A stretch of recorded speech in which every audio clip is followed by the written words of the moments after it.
Mid-Hudson Civic Center in New York, and it's pouring rain outside, and they said after the last song, exit stage right. Me, I got to go the other way. And when I opened up the door, it was the parking lot where the trucks are, like right there. And the door slammed behind me. All of a sudden, I hear people chanting. You know, it's pouring rain. I'm out with the truck drivers. They're all looking at me, and I'm like, you know, dressed up with the guitar, pouring rain. And I hear, you know, White, everybody's screaming for an encore. How do I get back in this place? I walk all the way around, and I get online with the people. And I go in, and I swear this happened. And the guy's like, $20, please. I see your ticket. I'm like, no, you know what I'm saying? I'm in White Lion. We just played. Yeah. Come on. We get a lot of people who dress up just to get in free, or they want their guitar signed or something. I'm like, no, you don't understand. So they held me up there. We never did the encore.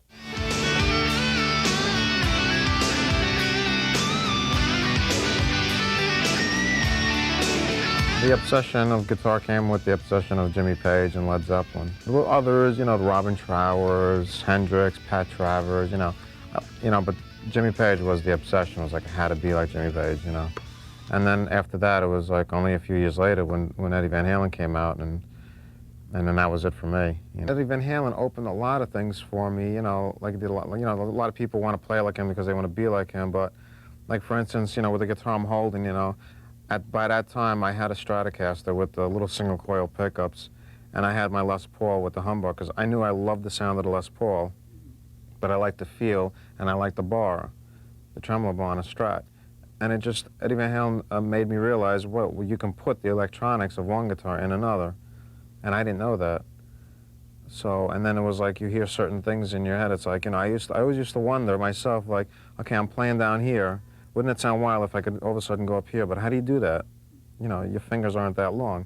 And then when you see Van Halen go like this with this hand, it's like, oh, well, that's it. You know, it was kind of like he opened the door.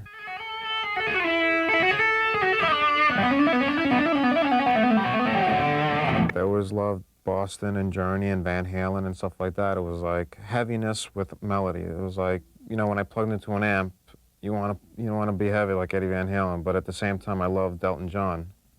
And that's what gave me the combination. That's why with White Lion, it's like, you know, we always stayed melodic and stuff, but I always had a, you know, made sure I had a heavy guitar sound because, you know, that to me is where it's at. It's, you know, it's got to be heavy guitar, but at the same time melody.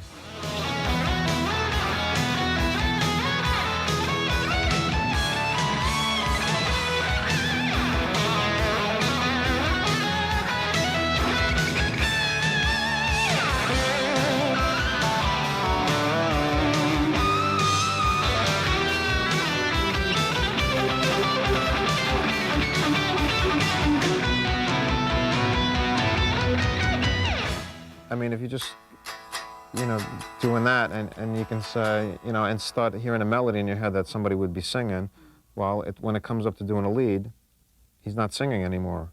Like, for instance, for the Wait solo, like, I have to turn this on and make noise now. You know, I wanted to go, you know, to start the solo. And then, you know, I heard the note, well, that was it, right here. So that's where you knew, when you add the, in other words,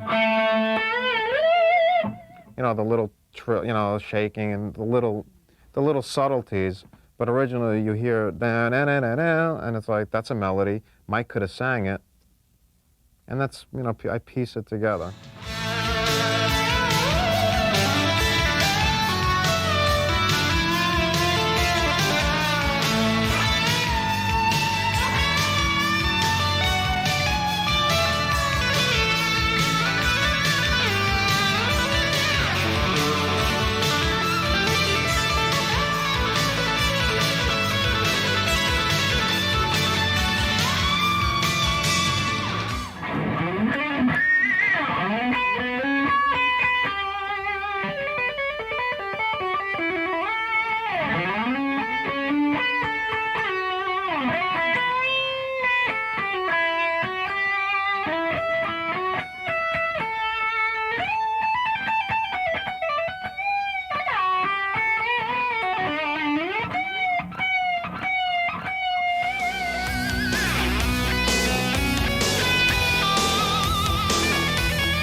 rock and roll. Rock and roll is no rules in rock and roll.